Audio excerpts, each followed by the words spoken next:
I walked in, find the secretary, and I told the secretary, I have a meeting and I have an appointment with Senior Counsel Mohammed Nyauga. And she looks at me, she's like, you have a meeting with who? I was like, with Senior Counsel Mohammed Nyauga. And I'd interacted with him in court before, but I did not have a meeting with him. Yeah. So Senior came in and he's like, Wait. Lynn.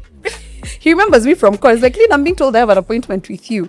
Yeah. Like, I just had to because there was no other way of seeing you. He could not believe what I had just done, but at least I got audience. So I always say the answer will always be no until you ask. People are so money-minded.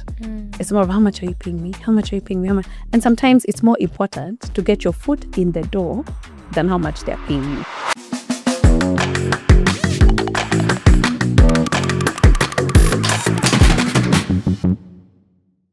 I have struggled with skin concerns of my own. I used to have pretty bad acne, believe it or not, and we're going to add some pictures here so that you can see. And having experienced that journey myself, that is what inspired and led me to grow and start Beauty Square, because I understand the emotional and the mental roller coaster that not having a skin at its best can really take you through. And we wanted to be able to hold people's hands throughout this journey of being able to get into a skin where they can feel and be more confident in.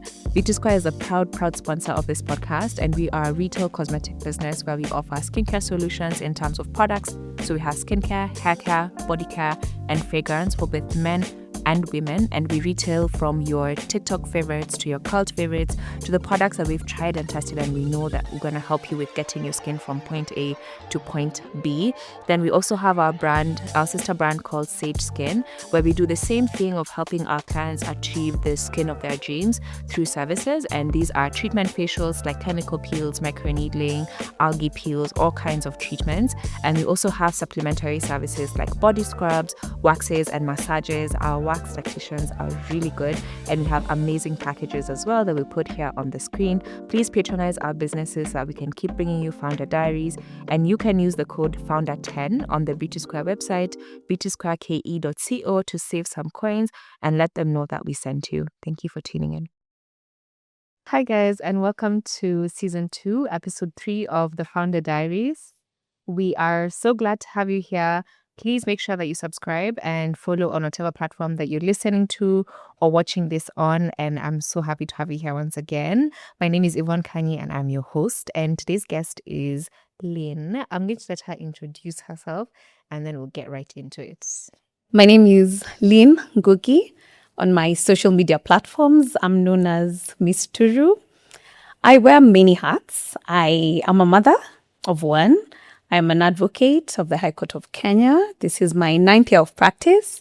Wow. I am a co-founder and senior partner at ANO Advocates LLP. I'm also a founder at Irene Homes. It's more on the real estate side of things. And many other things. We'll get into the rest later. I'm also an author and a lecturer of the law. You're an author? Yeah. I didn't know that. Yeah, I've written law books.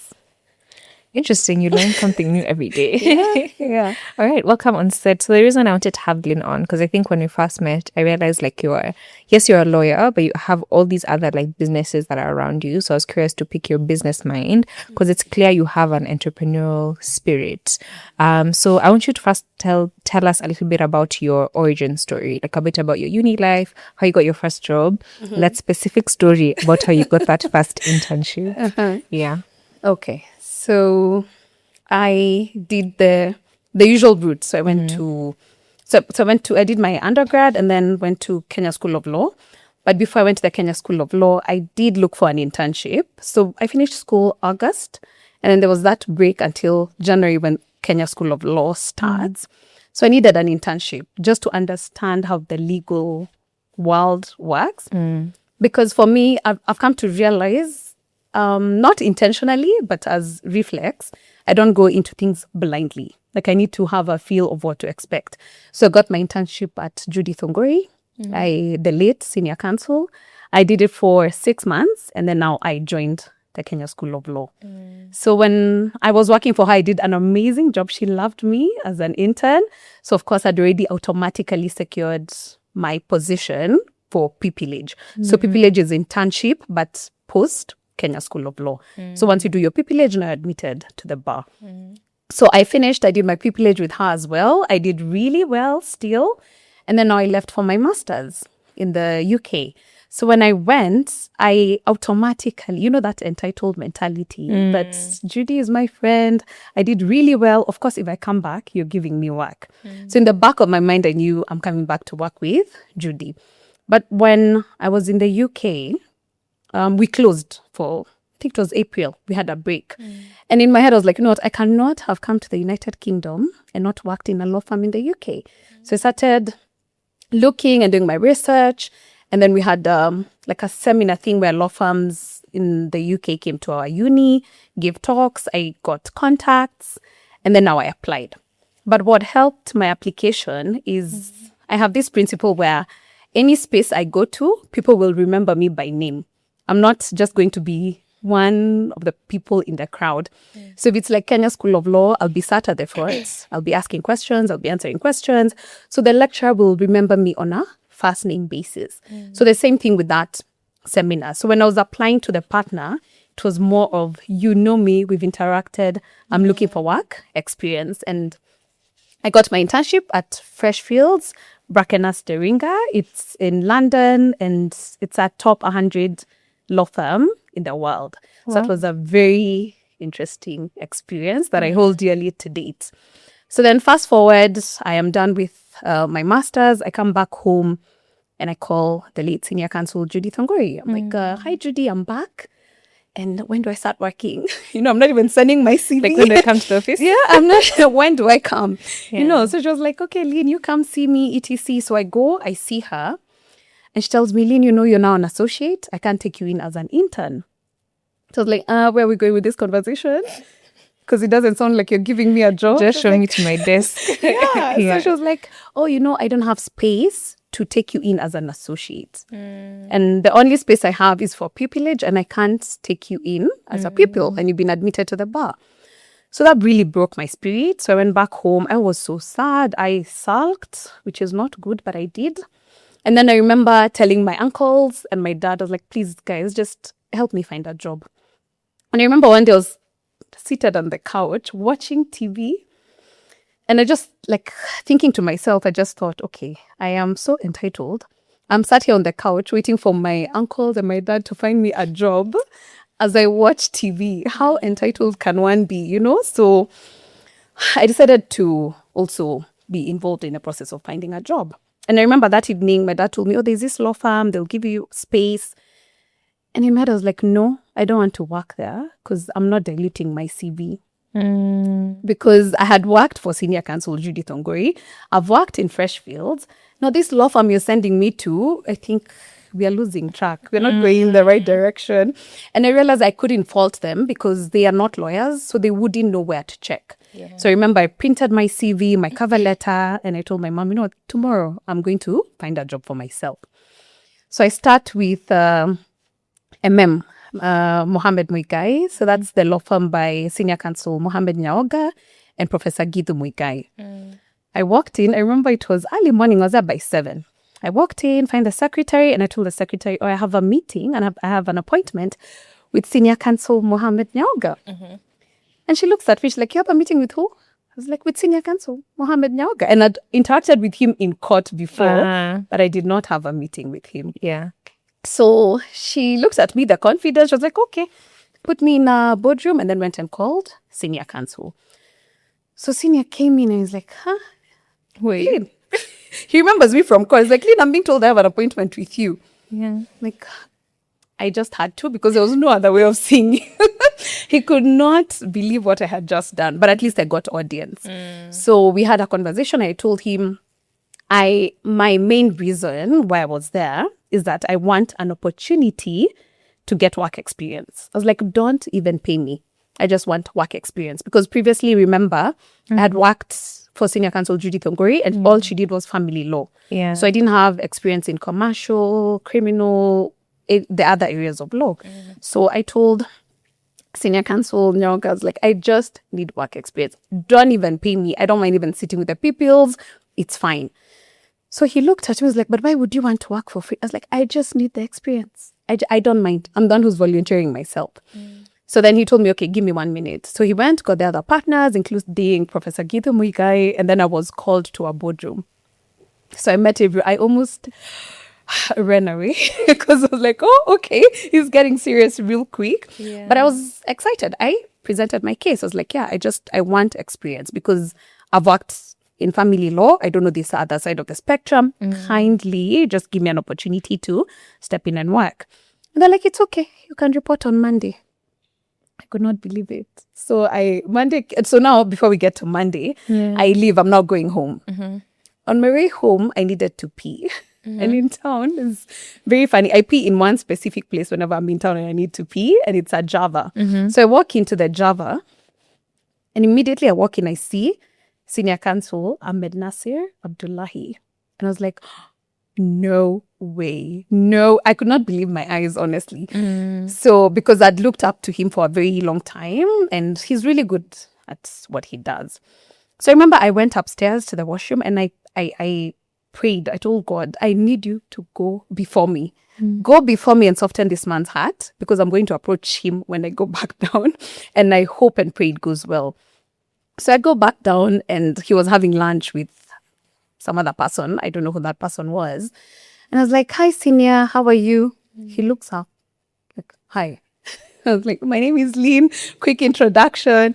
And then I was like, oh, I really want to talk to you, but I can see you in the middle of something. So maybe you could give me your number and then I can call you later and we talk.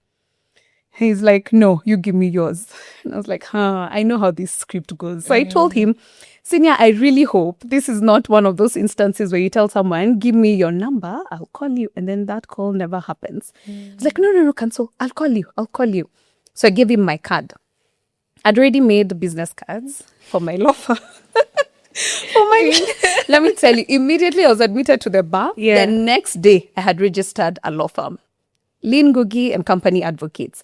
So I'd do like small conveyancing transactions. I think I've always been, I don't want to say a hustler, but it's a hustler. Yeah. So I gave him my card and I left, and I was like, I really hope he reaches out. So as I'm driving home, I was on Thika Road. I remember I got to like almost KCA. I get a message. Hi, Counsel. I'm in Nasir here. Guys, I almost stopped on the highway. I was like, what? He texted. So I was driving. So I parked. Like I went to the service lane and parked my car. And then I responded. I was like, hi, Senior. Thank you for responding. I'd really been looking for an opportunity to have a sit down with you because I'm looking for a job, etc. And then he asked me, how are you looking for a job and you have a law firm? You give me your business card. I was like, I had to register that just to get work, like to keep doing a bit of work and making money on the side as a way to find like a proper job. So we had a full-on interview and exchange on normal text. And this was like at 3 p.m., 3 something. Then he texts me and says, come for a physical interview in my office at 3:30. That's back in town, I turned my car so fast because one thing I don't reschedule opportunities. If an opportunity presents itself, take it. It is yes. We'll figure it out. If I have to take a boda, then that's what I'll do. So I turned the car so fast, went to his office, and I just found him chilling, and I made it in good time. So I walk in, so he's like, okay, so Counsel, what were you saying? Quickly, he asked me about my school, etc. We did a quick interview. He asked me how much I expected to be paid. Had I thought of what I want to be paid? No. You were willing to work for free? Yeah, I was willing to work for free. So in my head, I'm like, how much should I ask for? And then I just said a figure. And I was like, okay, I'll give you double. I was like, what? I could hug you, but now I can't hug him, of course. Protocol. But I was so excited. And the thing is, this is willing to say what that number was? Or no?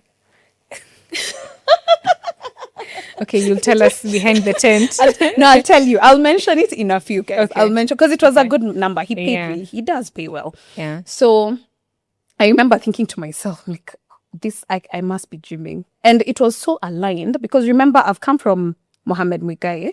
They've given me an opportunity to start on Monday because this was in August. And then Senior Ahmed Nasir has told me, you're going to start in the new year, January. And it was like, I'm going to put you in the deep end, Nana, so you better be ready for practice, etc. And in my head, I was like, throw me in the Atlantic Ocean. I'm going to swim. I'll be ready. So that's how I got my job with Senior Counsel Ahmed Nasir, and of course now with Mohammed Mukai, the work experience. But funny enough is I over-delivered at Mohammed Mukai. They just had to pay me. Like I never worked for free even one day, because they get to the office, they'll find me there. When they're leaving, they will leave me there. There's no work they were giving me that I was not finishing. So at the end of the day, I was like, really? She's deserving of like getting a pay. And at the end of that year, I remember they offered me a job, but now I had to decline because I'd already taken up the job with Senior Counsel. I love the tenacity to just literally go after what you want, because it's probably someone who had the same inspirations, but they're like, how can I get a job here? Or just applying the conventional ways. So I think it's definitely smart to sit and think, how can I stand out? And then also make yourself like really memorable. So tell us about the transition from now working, have a good job, you're being paid well. So what makes you think, okay, let me do this crazy thing and start a business? And now like starting your own law firm.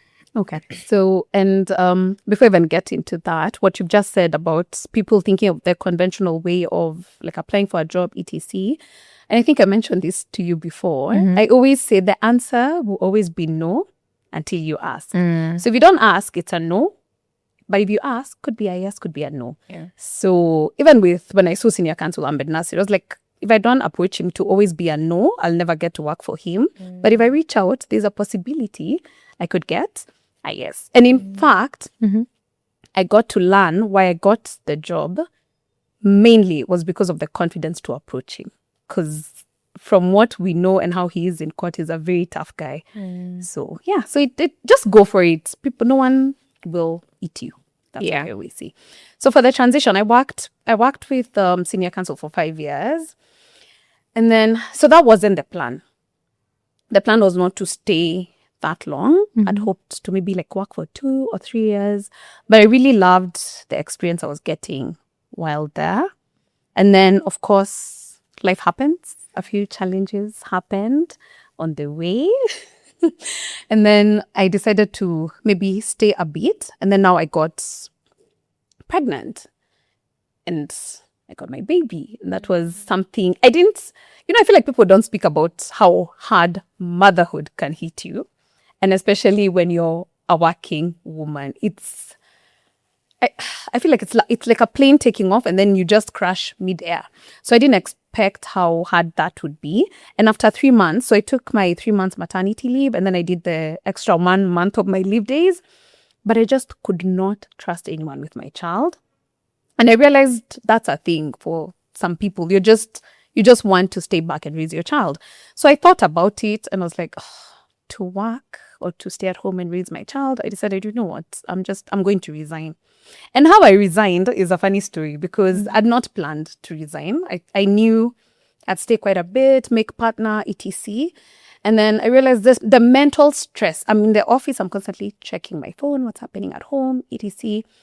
But then I had not saved enough for me to be comfortable enough to be resigning. You know, the way they say have 6 months of your income or your expenditure, whatever. I didn't have that. So I remember I was toying with the idea of, should I quit? Should I not? I don't have savings. Should I resign? But then I remember sitting down and thinking to myself, how did I get this job in the first place? I didn't get this job because someone held my hand. God gave me this opportunity. So I remember praying and I told God, I need a sign. I honestly need a sign. And when I get a sign, I'm going to resign. I won't even think twice. So my sign is kind of funny. My brother sent me the Shusha Nyabu song. And I remember I listened to it. It was December 1st. I was getting ready to go. We were going to see our grandma. So I remember I listened to the song. I was like, that's my sign. That's my sign. It's December 1st. So I rushed to the office, drafted my resignation letter, handed it in. They could not believe it. They were like, okay, Lynn, can we talk about it? I was like, no. This is my notice month. So I served December as my notice month. It was very scary because, of course, the comfort of having a salary, etc. But I had to move by faith. I told God, you know what, I'm trusting you. I trusted you. You gave me this job. You will walk with me even as I resign. And then now that's when I started my practice. But I didn't just start it, like immediately I resigned. I had a friend from Mohammed Mukai. And then I had another friend who had been doing solo practice, who had a law firm. So I spoke to them. I was like, you guys, would you consider onboarding me as an equal partner?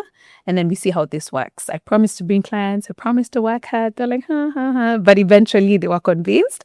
And now that's how ANO Advocates LLP came to be. Yeah. Thank you for tuning into this episode. Let's take a minute to please listen to a word from our sponsors. Our lovely hosts today are the Sarova Hotel Group, and in specific, their New Stanley and Pan-Afric locations. New Stanley has a variety of services that you can enjoy, from their exchange bar, which has a beautiful setting to get work done quietly or enjoy post-work drinks. They have a beautiful cocktail offer on Wednesday evenings. They also have an executive lounge where you can host meetings in their boardroom or entertain. They also have beautiful rooms that you can stay in, such as their presidential suite and the Lamu suite. How pretty. How can I forget about the Valley? That's my favorite part about it, given that it's in CBD. Pan-Afric is nestled in Upper Hill, which has a gorgeous suite for that staycation to help you reset.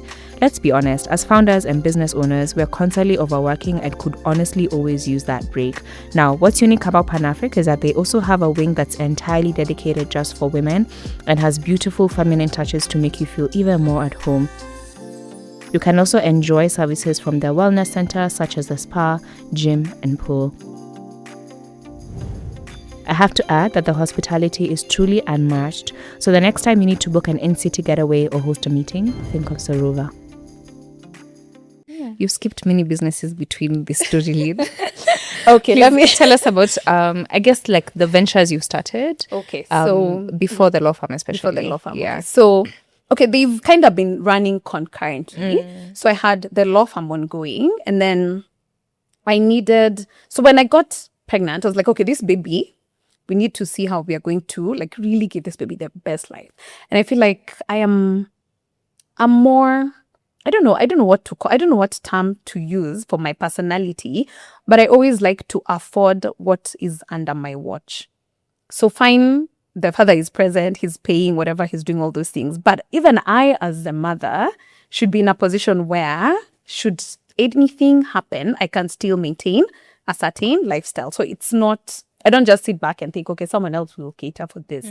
So it's really, I don't know where I got that personality trait from. Maybe it's from how I was raised and being around parents who are just business people and entrepreneurs. But I remember sitting back and I was like, you know what? There's another human being joining this family. I need another source of income. So I never sit back and think, what do I need to cut down on? It's more of, what do we need to add to increase the income streams? So now that's when I started my furnished apartments. So I started with the first one. I was pretty scared, but I rented it out and then furnished, and then I would give it out as a furnished apartment. And I realized I was making, so the rent that I was paying, I was making 3 times the rent. What? Yeah. And when I first started, I got a tenant who stayed for like 6 months. Wow. Yeah. And I was like, oh, okay, this is a good business idea. So I opened a second one. And very passive. Yeah. And I'm not doing anything, especially once they check in, you just have your cleaners, go in, clean, etc. And it's done. So I got encouraged and opened the second one, opened a third one. And then now the fourth one I purchased. And I remember it was still that was 3 months postpartum. I remember going to see the development and I was like, you know what, let me try my hand at ownership, at property ownership. So then at least that one I decided to purchase, and that led to another that we've even visited with you. Yeah. So that's how that real estate side came to be. And then I realized I don't know, people tell me I have the green finger, that I do well with business and something that I set up really goes well, because majority of the time my houses are fully booked. Yeah. Can you tell people, if you're open, a little bit about the mechanisms of how you bought the house? Because it's not like you had the money cash sitting in a corner, so that people can see that it's more accessible than people think. Okay. So how I bought the first apartment was, you see the affordable housing program. Yeah. So they have the government affordable housing one, but then banks have also collaborated with private developers, and they're also offering affordable housing loans. So you'd get your interest rate at 9.5. I believe I got mine at 9.5. So what you do is you raise a part of the deposit, and then now the bank pays the rest. And now your tenant pays your bank. So like now for me, all I had to do was to raise the first 20%. I paid the deposit and then my bank cleared the rest. And then I immediately, from social media actually, got a tenant who's paying a premium take over the house. Yeah. And I realized that's also the power of social media, because I posted and my tenant, she lives in New York, but then she does like furnished apartments. So whatever rent I asked for, she was like, yeah, it's okay. So now it pays, like the apartment caters for itself. So she's also doing a furnished business with it as well. Yes, she's doing a furnished business with it, but now she's my tenant. So she pays my loan and then the difference I get as profits. Smart. Are you open to talking about the numbers? Like how much your apartment was, how much deposit you put down? I need to calculate. Can I remember? I think said the house was 5 point something. 5.8. I think it was 5.8. And then 20% is about 1.6. Yes. Yeah. Yes. So you put on a deposit of 1.6. Yes. And then now the mortgage is being paid by the rent. Yes. So for her, she pays me a rent of 85, and then to the bank we're paying 65. Okay. So I still getting like a 20K. Yes.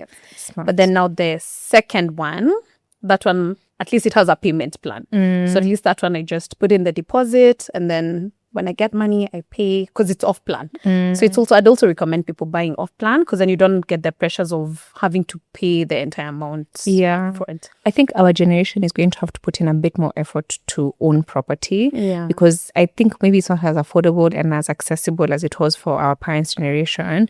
But I think because it's not as much of a culture anymore, and I think it also feels out of reach. So I think we'll need to, like, it's doable. It's totally doable. Yeah. Like some would maybe see that apartment and think, okay, I don't have 6 million. Yes. But you don't need 6 million. Let me tell you also, you see, for the deposit for my house, it's interesting how I raised it.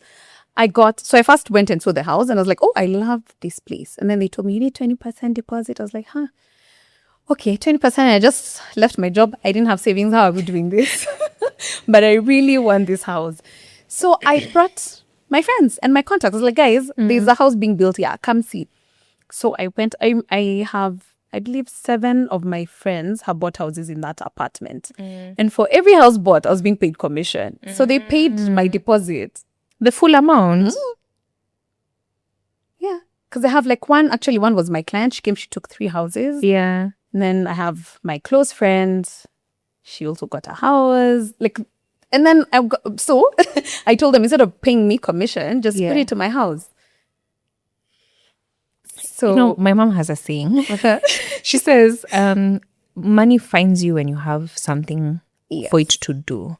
Yes. So someone might be sitting and thinking, oh, I want to own a house, I want to own an apartment, but you've not actually pursued it. Yes. So you're waiting for money to find you so that you can pursue it. So I think the message should be, pursue it fast. You might not even have 50 bob.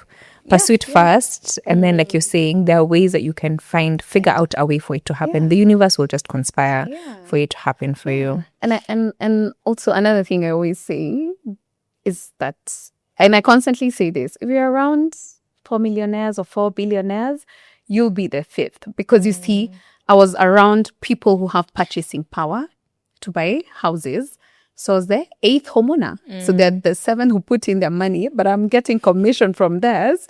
And now we are on the same level as homeowners. And there's always provision for the vision. As long as, like you said, and like your mom says, you have to be out there. See, there's this house, you're searching, there's that task to want to invest, and then you find ways around it. Yeah. Because even how I realized I could make commission is because someone took me there to go and see the house, and then I had them discussing commission, and then they were pressuring me to pay so that they get commissions. Like, oh, so that's how it works. I was like, okay.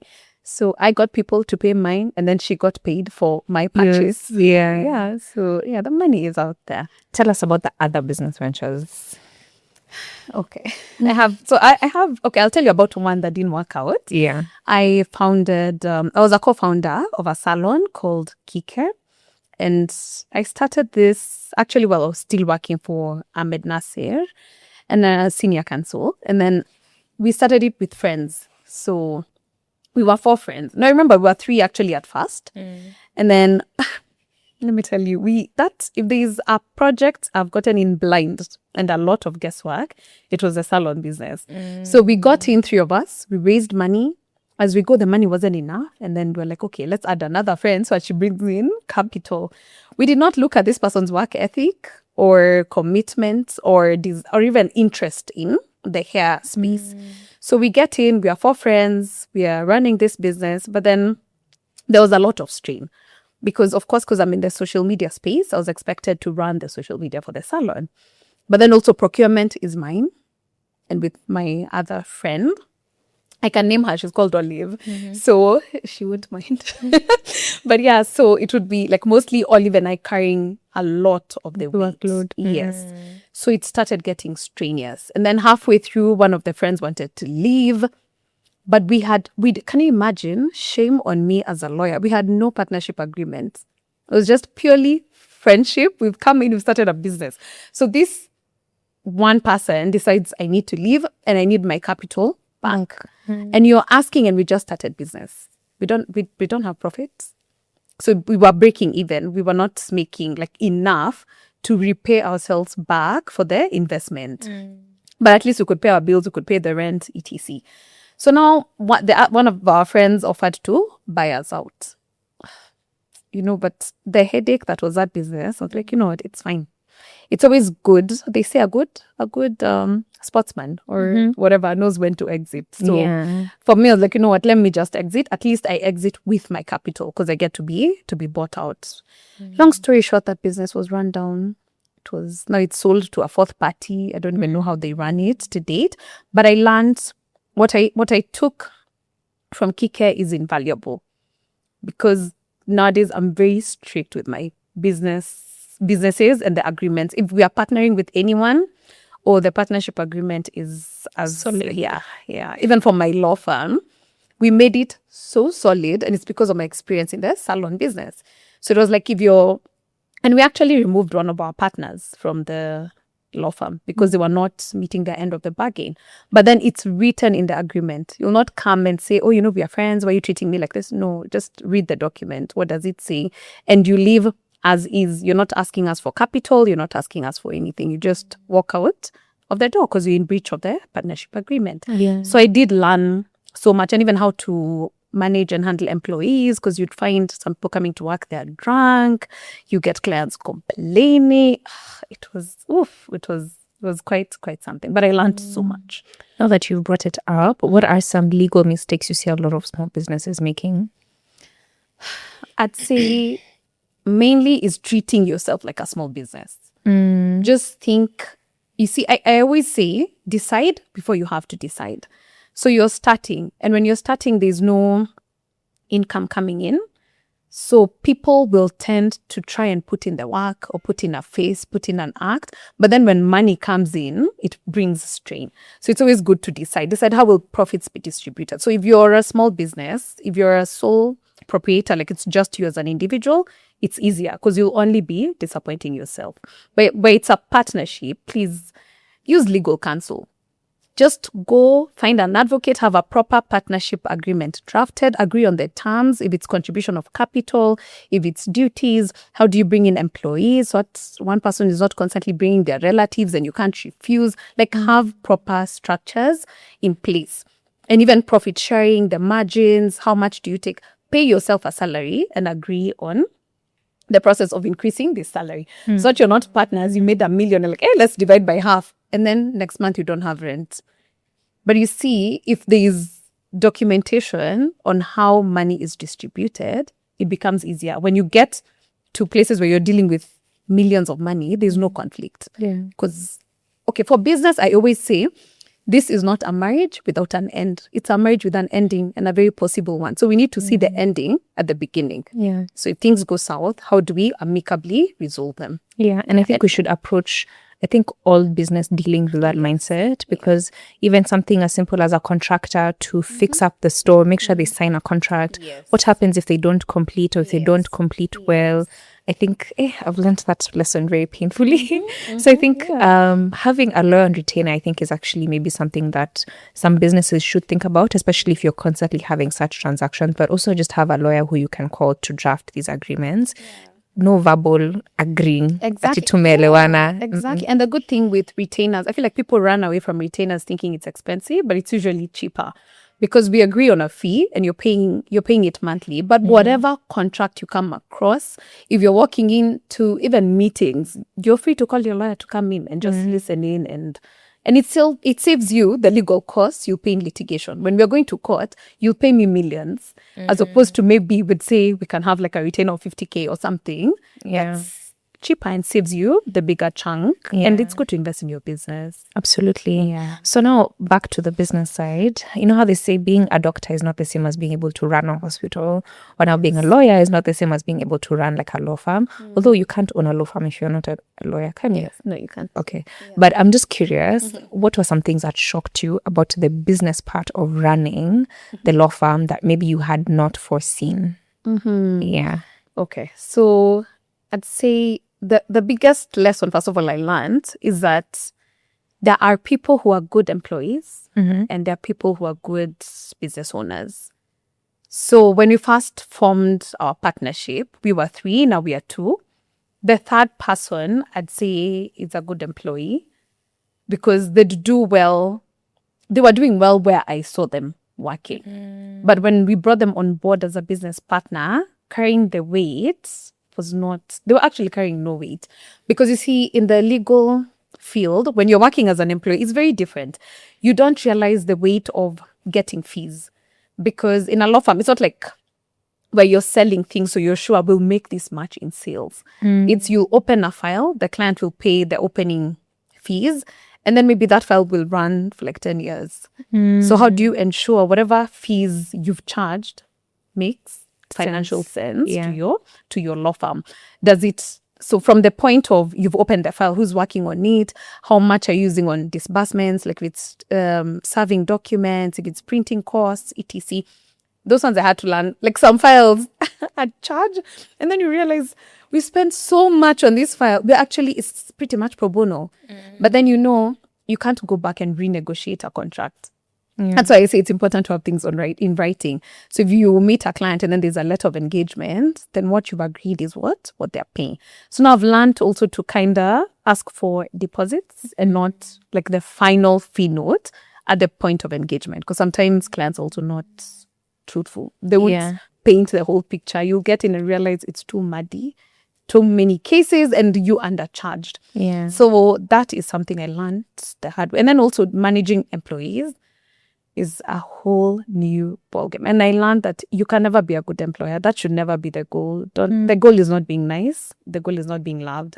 Because when that becomes the goal, you're not able to meet the expected standards. Because sometimes you'll have, and for our field, sometimes it's usually very cutthroat. You'll find someone has orders to have their home demolished or an apartment block demolished. And you've told someone to put in an application to stay these court orders. They decide they're not doing it. What do you mean they decided they're not doing it? Oh, I was busy. I had this. I was not feeling well. I'm not coming in today. I'm not doing this. So when you look at the consequence, the consequence is a whole building will be brought down because you are not feeling well. There's no way you'll be a good employer. I think maybe the term is nice. Like Leila says, there's a difference between nice and being kind. She's like, aim to be kind but not nice, per se. Because I feel like nice is to be liked. Like you want to be in everyone's good side. You want to be everyone's friend. But kind is you treat everyone with respect, with ethics, but there's hard boundaries on what has to be done and what is not supposed to be done. And enforcing them, if that means you don't like me, that's okay. But I'll still be a kind person, but I don't need to be nice.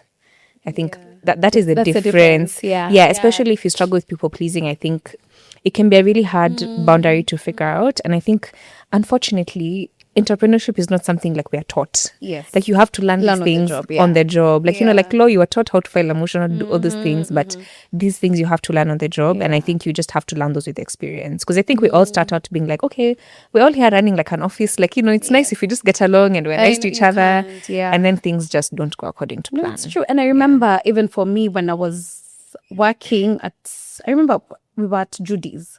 I remember there's a time I actually cried, shed tears, because I was feeling like this other lady was just being so mean to me because I wasn't feeling well, so I didn't go to work. I remember I didn't go to work, but there's something we were filing in court.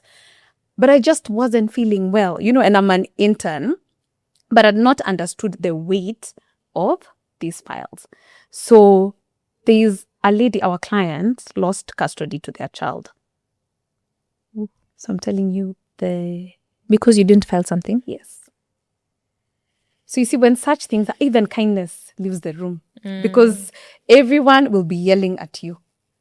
So that was, but then as an employee at that time, I was like, she's so mean. Why would you do that to me? I was sick. You don't care about my well-being.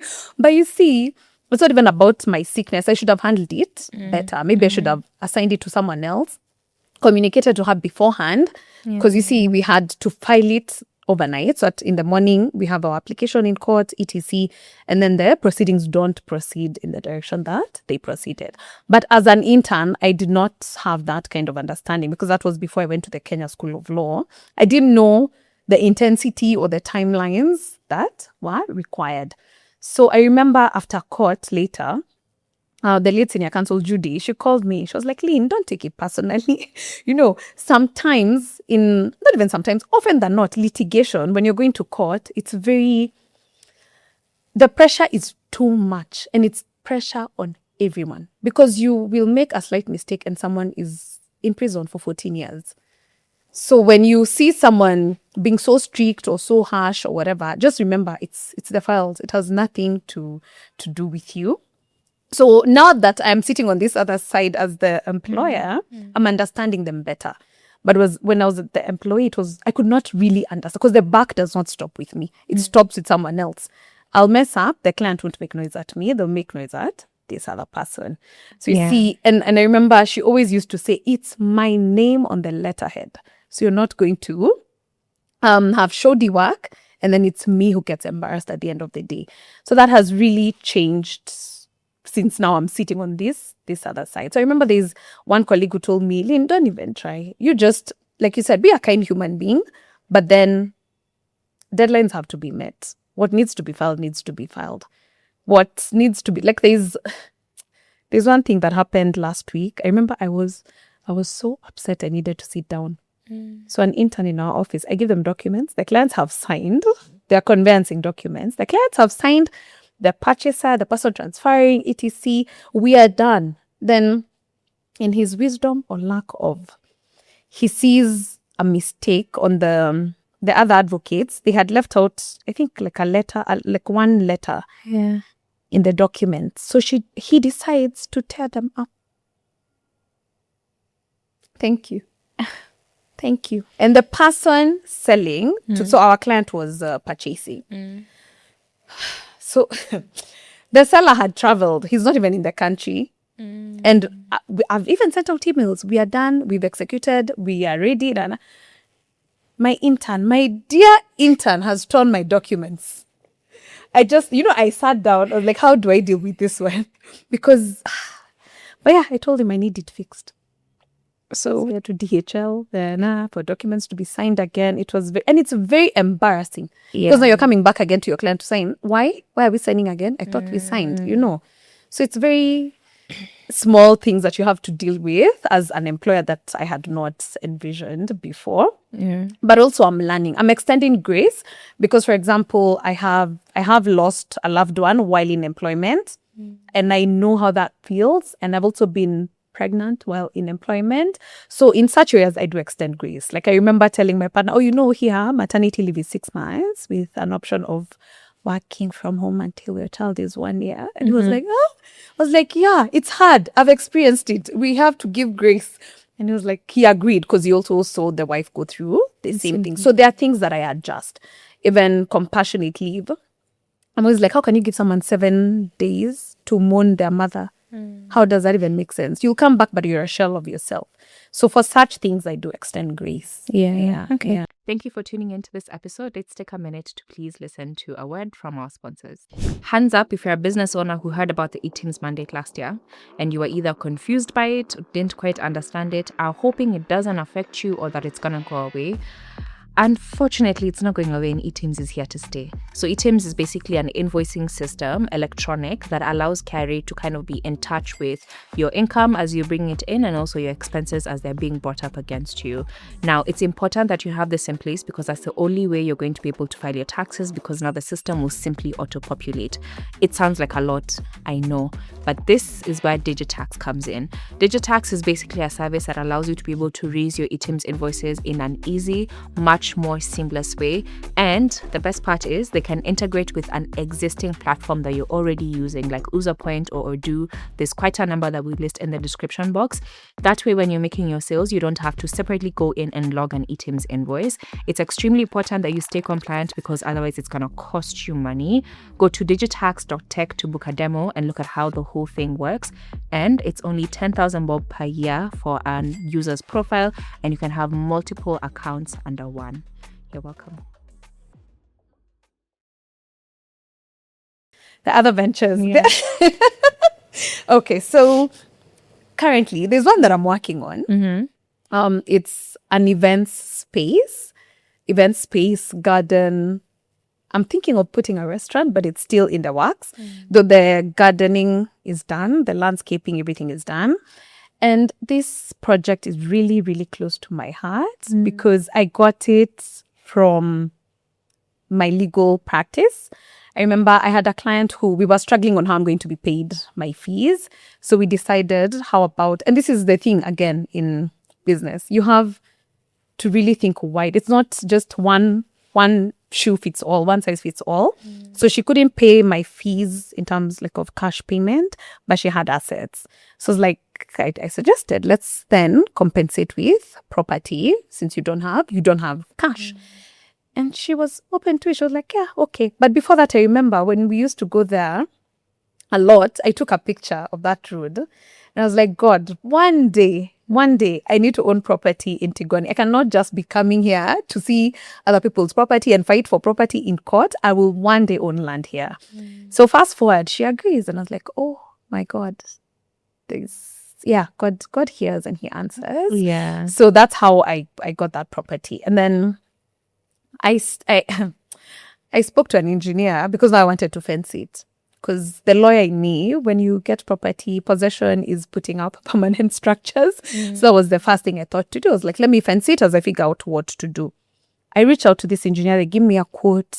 At first I was like, oh my God, will I be able to do this? Then I got some money. Some I was paid from the farm. And I sent to him. I was like, you know what? We're going to go in bits. What I can pay is what we are doing. So I paid him. And then he comes back to me and tells me, oh, I've realized you'll need to put chuma. We're not factored in steel in your walls. And it's making the quote double. I'm like, surely I'll not be able to do this.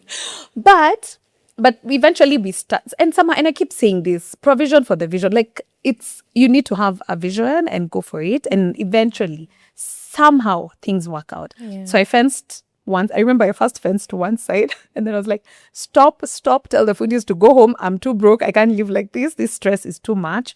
And then later we came back and completed fencing.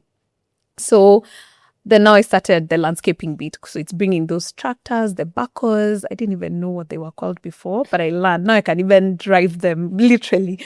So we did that, flattened the land, etc. I got a landscaper who was really...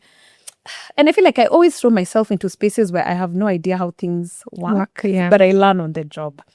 So I got a landscaper who was actually a swindler because he would not water my grass and he'd tell me the grass needs to dry, then it grows. I'm like, I may not be into this business, but I don't think that's how it works. It's like, no, you trust me. You see, I've done many other gardens. So I trusted him. But the problem is I had him on retainer. So monthly, I'd pay him 60K to just like run the grounds, but everything is drying, So eventually I decided to just fire him and do it myself. And now it's thrived. It's doing really, really so well. Next are you opening Lynn's landscaping business? I should start Lynn's landscaping. Actually, do you know the neighbors? I've gotten quite a number of neighbors who have been telling me, Lynn, we are going to use you for our landscaping, etc.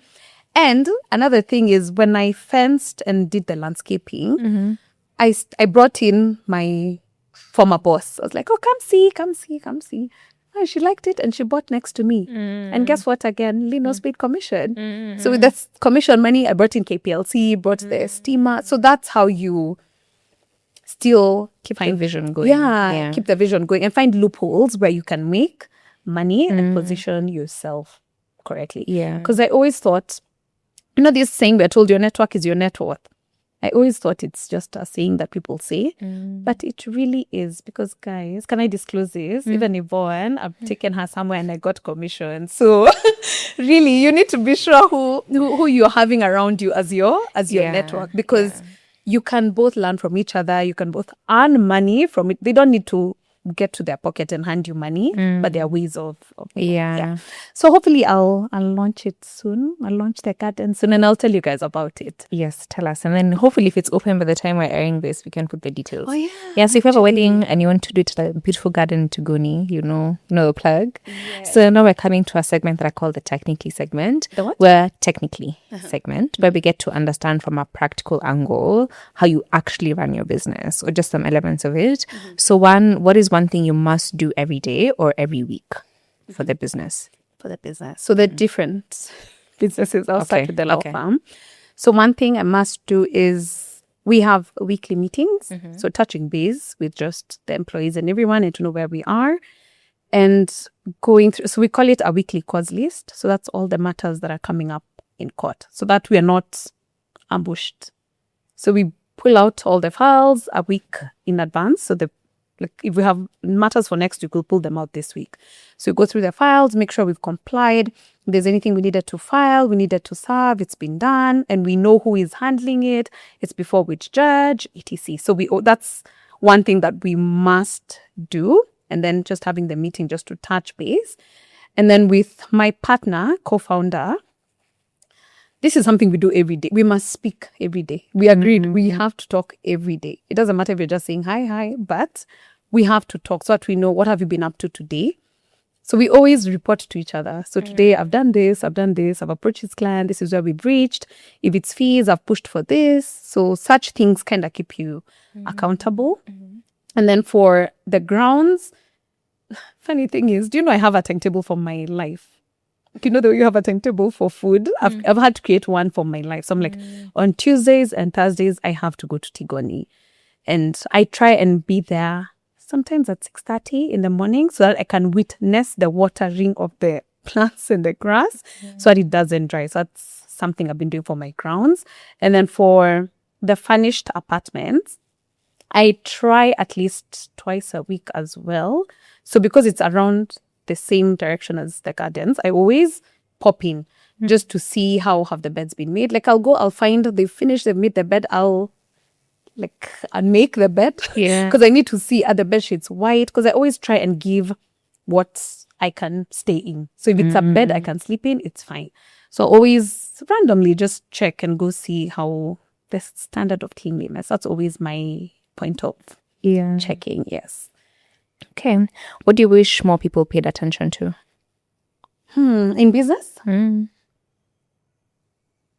I'd say I wish people could pick up on opportunities, because I feel like sometimes an opportunity will avail itself, but we shy away because we don't know. We don't have the know-how. And the opportunity doesn't even have to be something that's open to just you. It could be your friends discussing something and you kind of think about it like, okay, so how can I chip in and you guys onboard me? Because you don't always have to start something on your own. You can be onboarded, like how I was onboarded in the law firm. And I told them I'd deliver because I do have a good network and I feel like the extroverted side of me helps with getting clients. So there's a way I can pitch and join an already existing establishment. So I feel like people should try and notice opportunities when they avail themselves. Even for apartments, you don't have to have the cash to buy or the deposit. You can rent out. You can start with a small, even 1 bedroom where you pay like 25K or 30K rent and then have it as a furnished apartment. Then the revenue, you open the second one. Then the combined revenue, it pays your deposit. Yeah, deposit. And you're able to buy an apartment. Then you're on your journey to home ownership. So it's just... And being willing. And another thing is being willing to sacrifice. Because I've noticed a lot when I'm employing, especially, it's always people are so money minded. It's more of how much are you paying me? How much are you paying me? How much? And sometimes it's more important to get your foot in the door than how much they're paying you. Because you see, that's what happened when I was applying at Mohammed Muigai. I was like, I'm going to work for free, guys. Msinili pay. Of course, I understand there's the privilege of I was staying with my parents, so I didn't need to pay rent.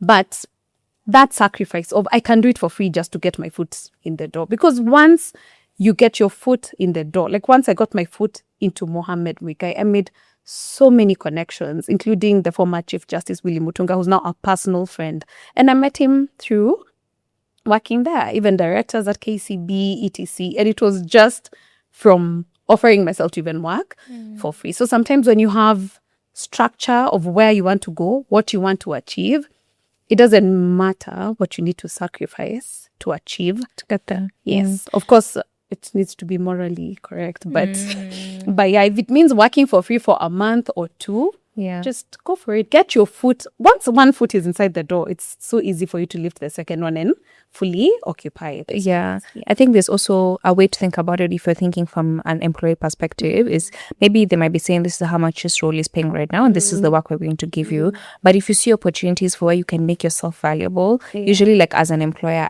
if you're going to make my life easier, sure, go ahead. Exactly. And then tell me this is how much I want for it. Okay, fine. You might find someone can double or triple their salary. I have at least one employee now who has like tripled or like quadrupled her salary over the years that she has worked for me just from like taking that approach. I think that's a great way to look at it. Next question. How often do you guys check your books? Do you do like a monthly, weekly, or how often do you guys like sit down to look at your numbers together? And what are some of the recent decisions you've made from that? Okay. Yeah. So I like to I'm smiling because we are told lawyers are so bad with their numbers. So we've had to outsource this. So we do have an accountant because before it was my business. Yeah. Because, and then you see, like I said, for us, it's not structured monthly expected income. You'll have like maybe 2 months, you've not gotten in fees. And then you have the next month, you've gotten so much fees come in and then there's no fees. That's constant up and down. So we did get an accountant who handles that. And one thing we had to change is having a salary. Because before, we were not paying ourselves. So we don't have a salary. You pay your employees, you pay your rent, you pay whatever. And then, we have this much left. Okay, see, then you write a check for this and for this. And at that time, it's based on your needs. I want to go here. I want to buy this. So sometimes, and I remember I'm always a victim of this. So if I want to buy a new car or I'm traveling, I'm like, can we? So now that we changed and we have salaries, even if there is money in the accounts, it doesn't mean it's money for distribution. It's money for the other months. So that has really helped. And also the taxes bit of it. So we really had to take up. So when you're making purchases or maybe you're going for lunch with clients, etc., just making sure you give your PIN, get the ETR receipt so that we bring them back to the accountant so that it then brings down our how much we're supposed to pay in taxes. Because there are times the bills for KRA was like, are we working for KRA? But it's because we were not handling it right. You go for a client meeting, you have office expenses, you're not accounting the same claiming. Yeah. Okay. So now the last question, before you go into the last segment, is what's the most recent place you've invested your money as a founder? Like you as Lynn. As Lynn. Okay. So I'd say one, of course, is the garden. And then there is another project. Lynn's landscaping. You should know buckle. I know. No, but this one is a bit it's still early. You don't want to say it's not even it's very early and then it's very risky. It's a business I have no idea how it works. Yeah. But it's in the port. It will be based on the port side. So Mombasa port. That's as much as I can say for now. You'll but I really I'll update you. But I'm really trying to understand this. We are at the stage where you're being told pay for this, pay for this, the setting up, etc. But I hope it works out. But I think where I've really put in my money is the gardens. Yeah. And I even sold one of my properties in Nanyuki to bring in that money into this garden. So also, by the way, buying assets, I remember I used to buy assets when I was employed. I'd get money, I just buy even those 2 small ones that are usually cheap, and then you'll sell for double the price, and then you can use it in a different venture. Yeah. Okay. Now we have the quickfire segment. So you answer in a sentence or less. Oh, What's the last thing you did for fun? I do a lot of things so fun. I was on a hot air balloon in Masai Mara. What's one thing you struggle with that you wish more people talked about? Spending money. You struggle with spending money? No, like I spend a lot. Oh, okay. I think people are talking about it.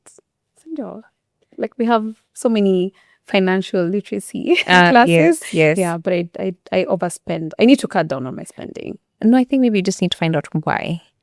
What's the emotional or the psychological reason? I always believe there is no need for me to deny myself something. Why? Because I work so hard. Why? I deserve it. Why? You ask the 5 whys to get to like the root. Because I think once you identify maybe where it could be a trauma, it could be a thing, then you are able to unlock or like switch that behavior. So I had a similar issue where I had a really hard time saving. Like actually I'm putting my money in savings, then you use all of it. And then I unlocked the trauma or the reason behind it, and then I was able to start doing it. So sit down with a pen and paper and keep asking. When I think I could to my childhood, because I remember growing up, we were not always given what we wanted. Like, like I want a new phone. I want this. You don't know. You have There's to no save money. up. Yeah. There's no money. You need to do this. Or maybe pass your exam. Like it was always conditional. So I think maybe I purpose to say, if I want a new iPhone, I'm getting a new iPhone. I can't say, how can I say no to myself? But I'm working in it. It's work in progress. Yeah. When is the last time you took a day off?